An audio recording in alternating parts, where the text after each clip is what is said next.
Hey friends, my name is Becca and welcome to my channel. If this is your first time with us, welcome.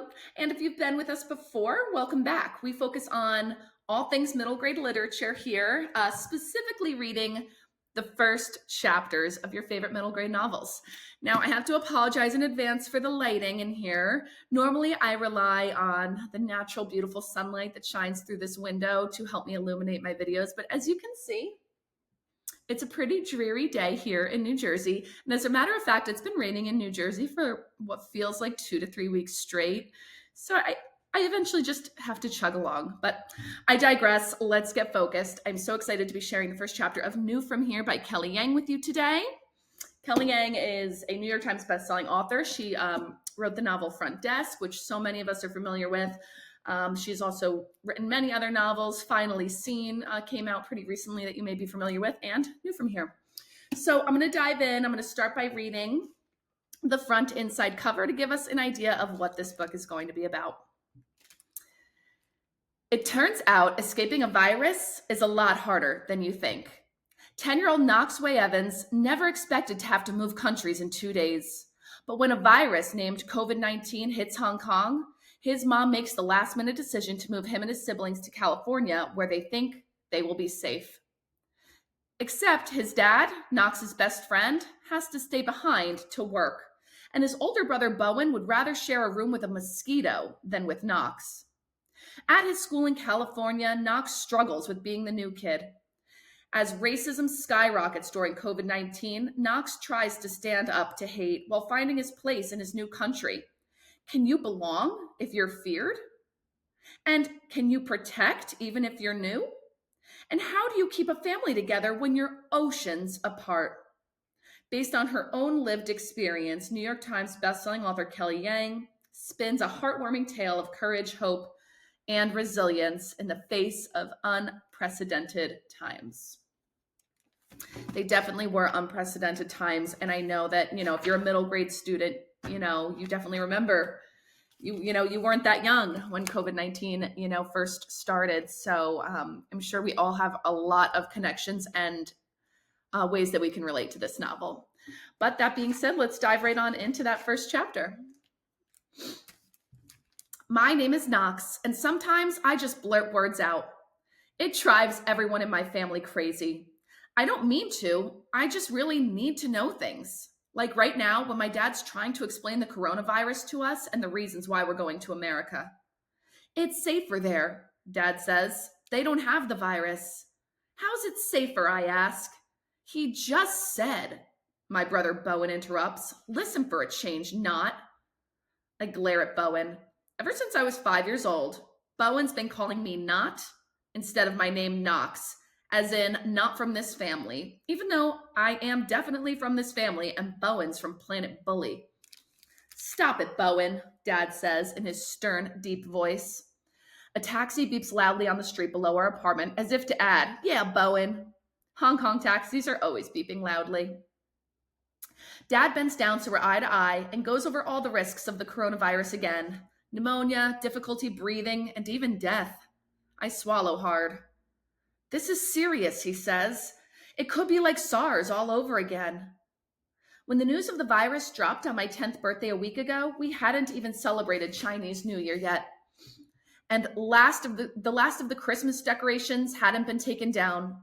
That night, we all watched in horror as the footage of the doctors in hazmat suits and patients lying in hospital corridors in Wuhan, China. I could hear the doctors saying in Mandarin, people are dying, we need help.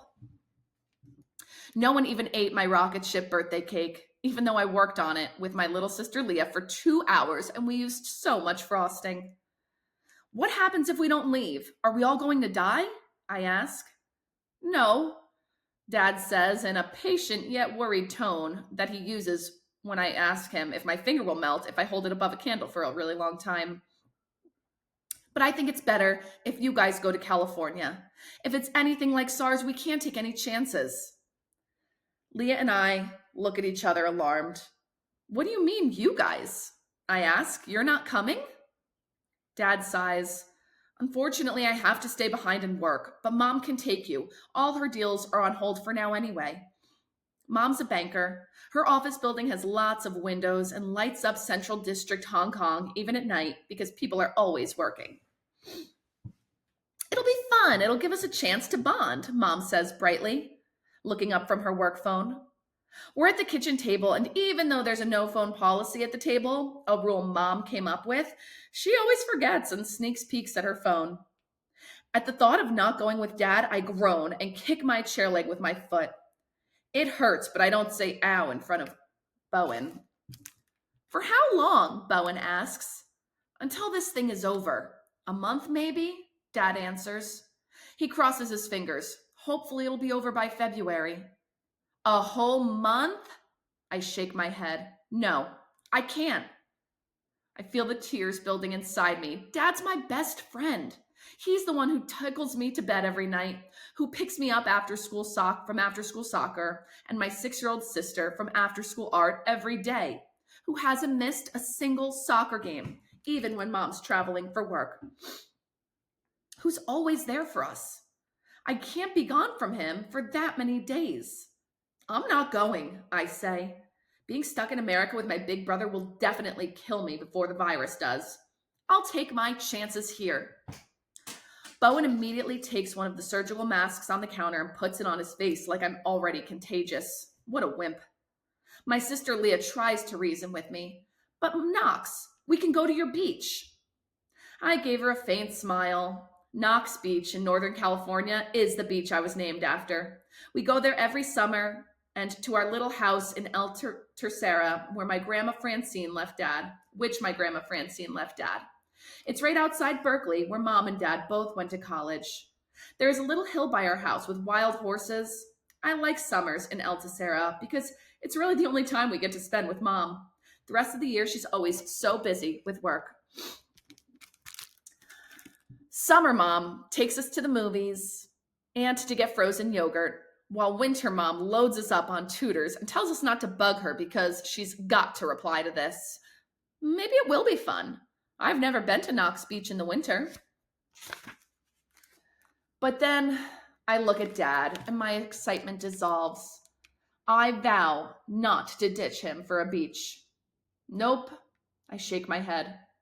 Mom stares at me. Knox. Why do you always have to be so difficult? Bowen yells from behind his mask. Mom orders Bowen to take his mask off of his face at once and starts counting them. There are still 27 left, including the one Bowen just wore for 2 seconds. Ew, I'm so not using that one.